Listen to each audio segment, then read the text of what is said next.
मित्रांनो नमस्कार. देशातील लाखो तरुणांच्या भविष्याशी खेळणाऱ्या नीट पेपर फुटी प्रकरणी लडाखचे सामाजिक कार्यकर्ते असलेले सोनम वांगचुक रस्त्यावर उतरले. नंतर उपोषणाला बसले आणि आता त्यांना जबरदस्तीने रुग्णालयात हलवण्यात आलं. पण प्रश्न असा आहे की देशाचं सरकार नेमकं करतंय तरी काय? तरुणांचा आक्रोश ऐकण्यासाठी दिल्लीच्या सत्ताधाऱ्यांकडे वेळ नाही का?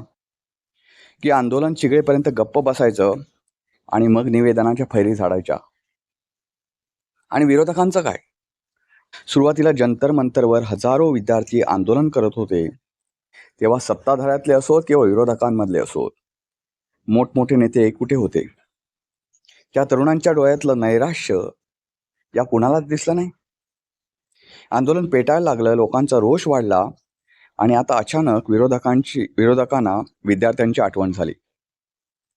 आधी जनतेचा मूड पाहायचा, मग राजकीय फायदा दिसला तर आंदोलनात उडी घ्यायची. ही भूमिका आजच्या तरुणाला अजिबात मान्य नाही. या सगळ्यांवर आज आपण एकदम जळजळीत भाष्य करणार आहोत. महत्त्वाचं म्हणजे सत्ताधाऱ्यांचा समाचार तर घेणारच आहोत, पण विरोधक म्हणून विरोधी पक्षांची काही या देशाशी देणं घेणं आहे की नाही याबद्दल सुद्धा सवाल उपस्थित करणार आहोत. कारण हा मुद्दा फक्त सोनम वांगचुक यांचा नाही. हा मुद्दा देशातील प्रत्येक विद्यार्थ्यांच्या भविष्यासाठीचा आहे. त्यामुळे व्हिडिओ शेवटपर्यंत नक्की पहा. आणि महत्त्वाचं म्हणजे कृपया व्हिडिओ खाली कॉमेंट्स करताना तारतम्य बाळगा. आणि महत्त्वाचं म्हणजे सोनम वांगचुक कसे होते, अभिजित दिपके कसे होते, याच्यापेक्षा सध्याचे राजकारणी कसे आहेत याच्यावर भाष्य करायला विसरू नका. मित्र नमस्कार, तुम्ही पाहताय विचार मोती. मित्र, आपल्याला नेट पेपर फुटी प्रकरण माहिती असेल. नीटचे पेपर फुटले आणि लाखो विद्यार्थ्यांचं भविष्य हे अंधकारमय झालं. महत्त्वाचं म्हणजे नीटची पेपर फुटी ही काय पहिली पेपर फुटी नव्हती देशातली. मोदी सरकारच्या काळात अनेक वेळा पेपर फुटलेले आहेत. आणि महत्त्वाचं म्हणजे काँग्रेसचं सरकार असताना सुद्धा पेपर फुटले, पण याच्यातून कोणीही धडा घेतला नाही. ज्या मोदी सरकारकडून लाखो विद्यार्थ्यांना भविष्याकडे ते आशा लावून बसलेले आहेत की मोदी सरकार आपल्यासाठी काहीतरी करेल, त्यांच्याकडून खूप अपेक्षा वाढलेल्या असताना मोदी सरकारनं असं काही करावं आणि याच्यावर कोणतंही उपाययोजना करू नये, हे मोदी सरकारचं अपयश म्हणावं लागेल. महत्त्वाचं म्हणजे नीटचा पेपर फुटला, त्यानंतर CBSE परीक्षेमध्ये घोटाळा झाला. नवीन नीट परीक्षा घेऊन तिचा निकाल लागला, तो सुद्धा नीट लागला नाही. त्याच्यामध्ये सुद्धा काहीतरी अनेक चुका झाल्या.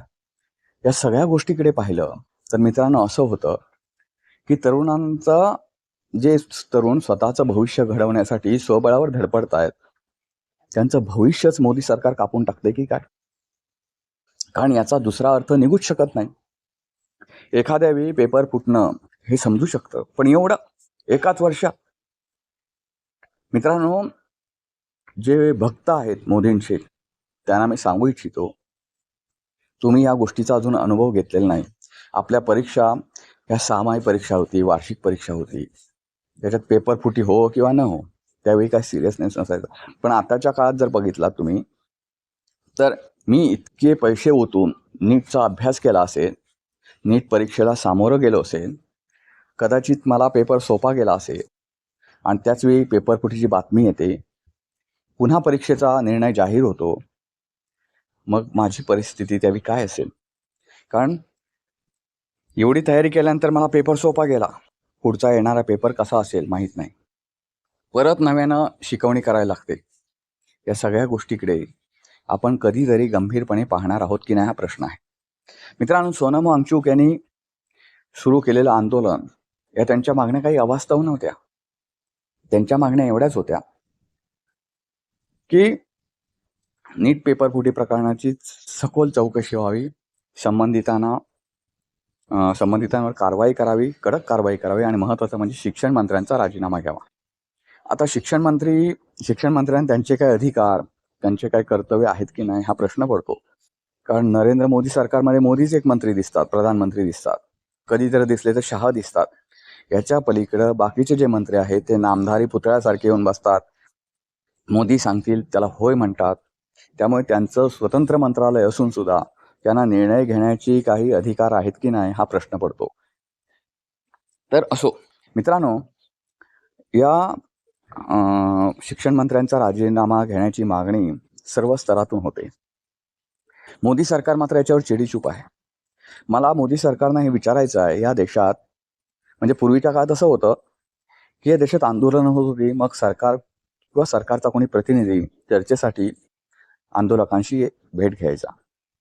पण केंद्र सरकारच्या बाबतीत असं दुर्दैवानं म्हणावं लागेल की केंद्र सरकार चर्चा करायलाच कोणी प्रतिनिधी सुद्धा पाठवत नाही. म्हणजे त्यांना जनतेशी काही देणं घेणं आहे की नाही. मी एक समजू शकतो, त्यांचा राग असेल अभिजित दिपकेशी असेल, सोनम वांगचुक याच्याशी असेल. तिथे सर्वसामान्य हजारो विद्यार्थी जमा झाले, त्यांचं काय? त्यांच्याशी तरी चर्चा करा.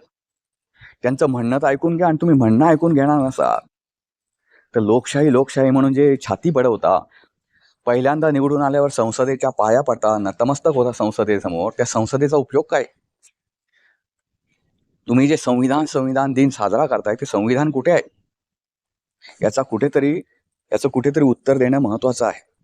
मित्रांनो, तुम्हाला आठवत असेल काही वर्षांपूर्वी मोदी सरकारच्याच काळात पंजाबच्या शेतकऱ्यांनी आंदोलन केलं होतं.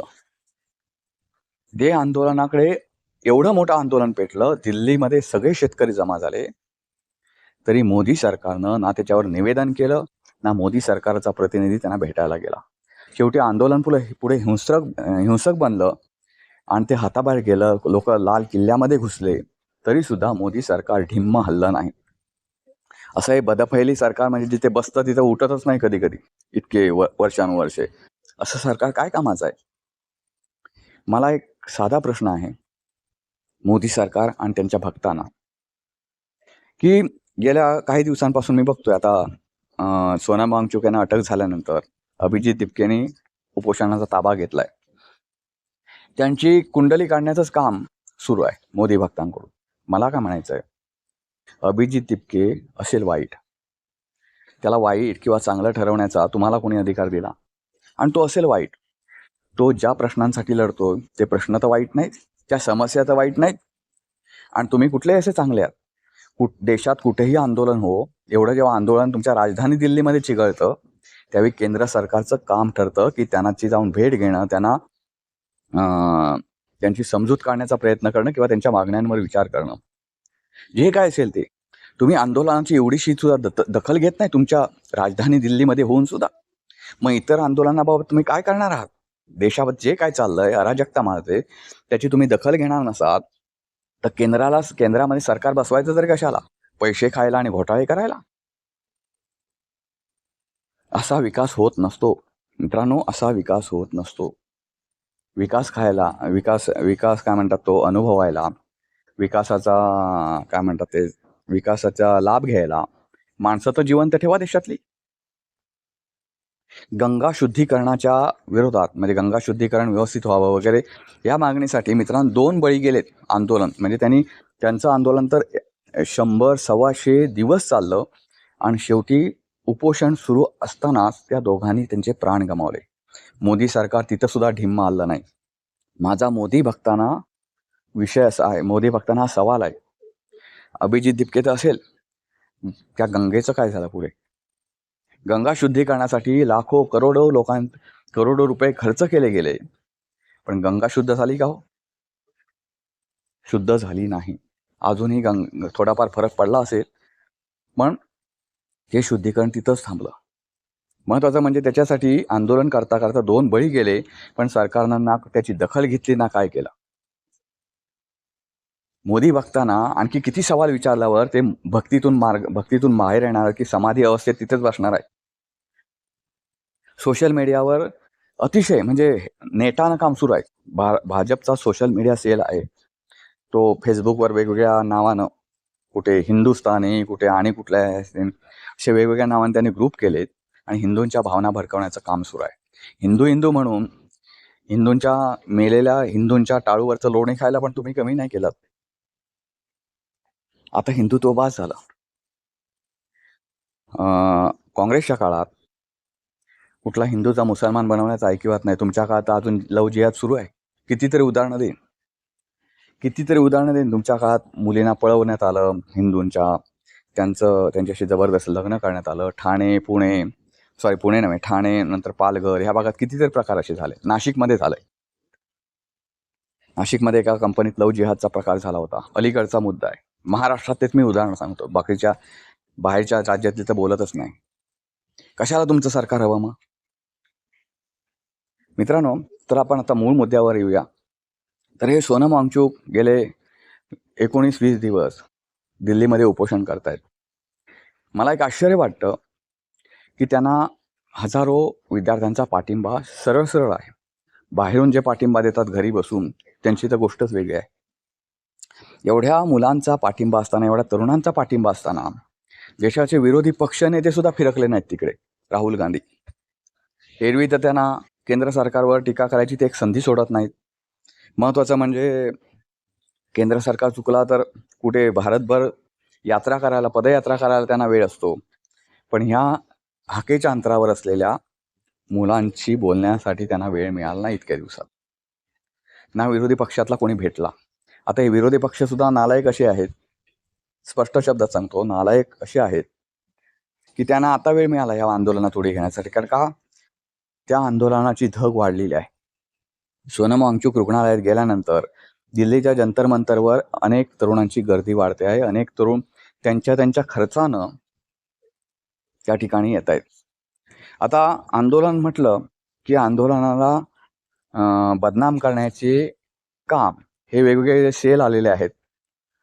सोशल मीडिया सेल वगैरे अनेक पक्षांचे आहेत. ते कसं काय भाजपचेच आहे असं नाही.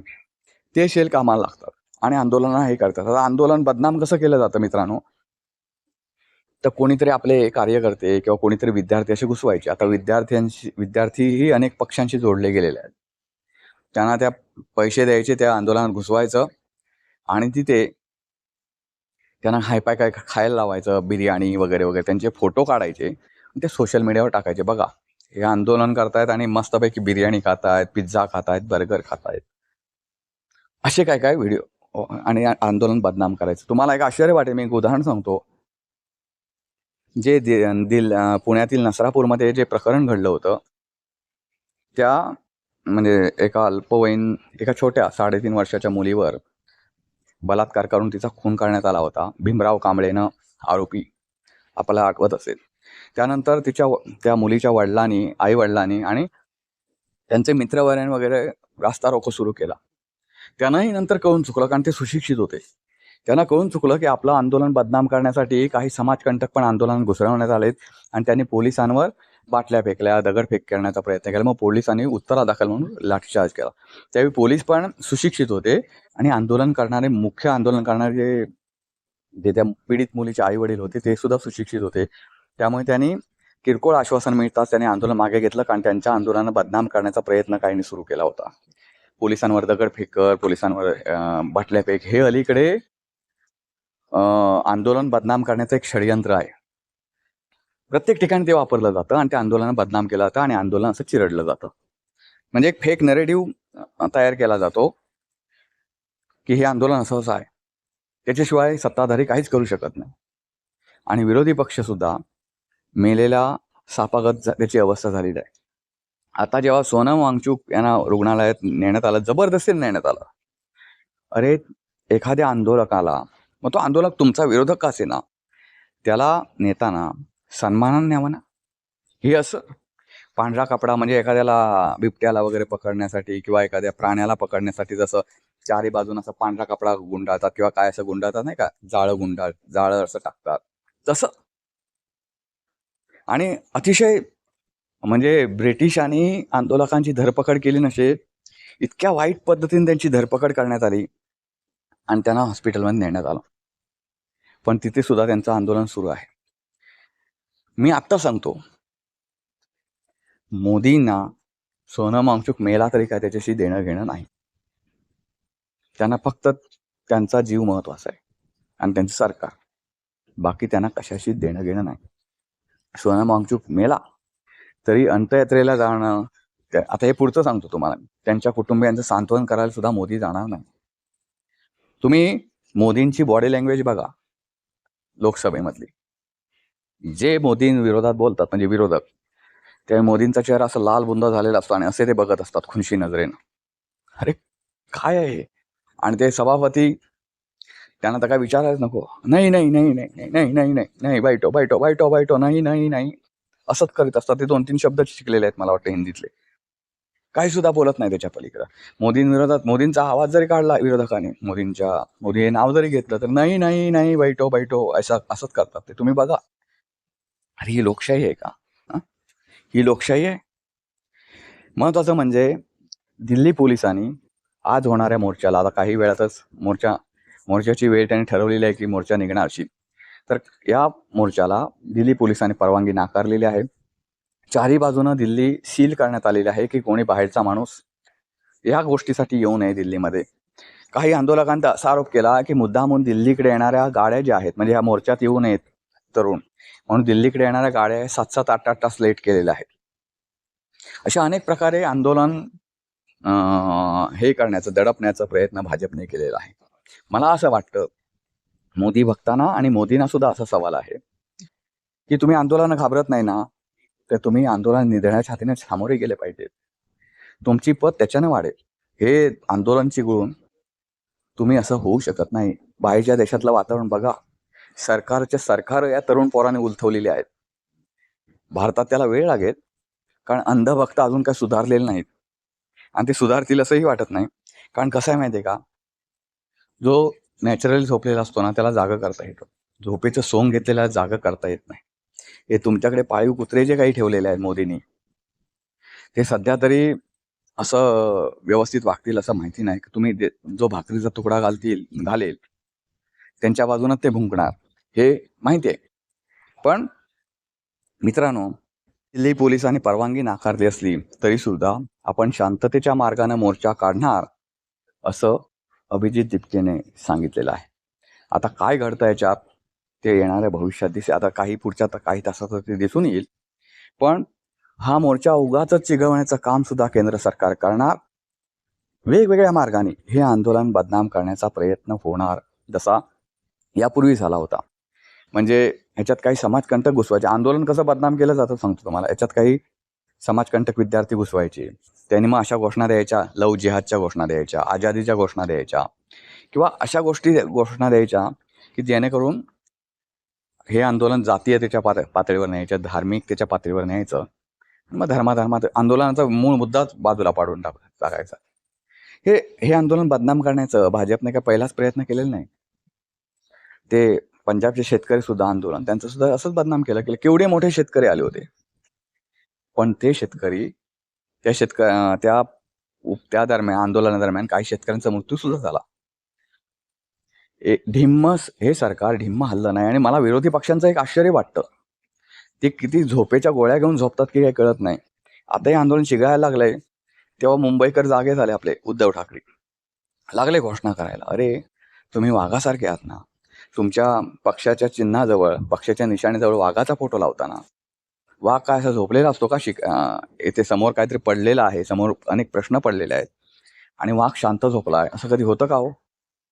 पण हे वाघ तर सगळे झोपलेले आहेत, झोपी गेलेले वाघ.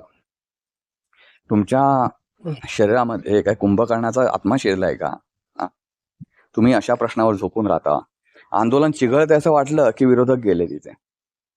कारण मित्रांनो, कसं आहे माहिती आहे का, जेव्हा अशी आंदोलनं होतात ना, तेव्हा कुठे ना कुठेतरी आता हे आंदोलन सत्ताधाऱ्यांविरोधात होतात, तर कुठेतरी एखाद्या पक्षाचा तरी पाठिंबा असेल तर असं होतं की त्यांना हात लावण्याची सरकारची हिंमत होत नाही. महत्वाचं म्हणजे, कारण राजकीय पक्षांकडे आंदोलन जायला नको, त्यांच्या हातात जायला नको, अशी सरकारची भूमिका असते. त्यामुळे कुठल्या ना कुठल्या तरी राजकीय पक्षाचा त्यांना पाठिंबा असणं गरजेचं होतं, जो त्यांना हवा तेव्हा मिळाला नाही. त्यामुळे इतके दिवस आंदोलन हे निरर्थक पद्धतीने, म्हणजे त्याला कोणीही त्याची दखल घेतली नाही अशा अवस्थेत ते आंदोलन सुरू राहिलं. आता एक जण येत आहेत, काँग्रेसचे काही कार्यकर्ते येत आहेत, पण आज सुद्धा राहुल गांधी भेटलेले नाही त्यांना. राहुल गांधींनी फक्त त्यांच्या सोशल मीडियावर एक पोस्ट टाकली आणि त्यांना पाठिंबा जाहीर केला. बाकी विरोधी पक्षाचं, कुठल्याही विरोधी पक्षाने, म्हणजे राहुल गांधींचंच म्हणत नाही, पण राहुल गांधी हे विरोधी पक्षनेते आहेत आणि त्यांचा पक्ष देशातील मोठा पक्ष आहे विरोधी पक्षांमधून. त्यामुळे त्यांच्यावर ही जबाबदारी मोठी आहे. पण त्यांनी ते कर्तव्य निभावलं नाही. आता महाराष्ट्रात वातावरण पेटवण्याचा प्रयत्न उद्धव ठाकरे करतोय. थोडाफार त्यांना प्रतिसाद सुद्धा चांगला मिळतोय. पण हे आंदोलन वेळेत जर आंदोलनाची दखल घेतली गेली असती तर आज कदाचित सरकारला 4 पावलं मागे येण्याची गरज पडली असती किंवा सरकार 4 पावलं मागे आलं असतं.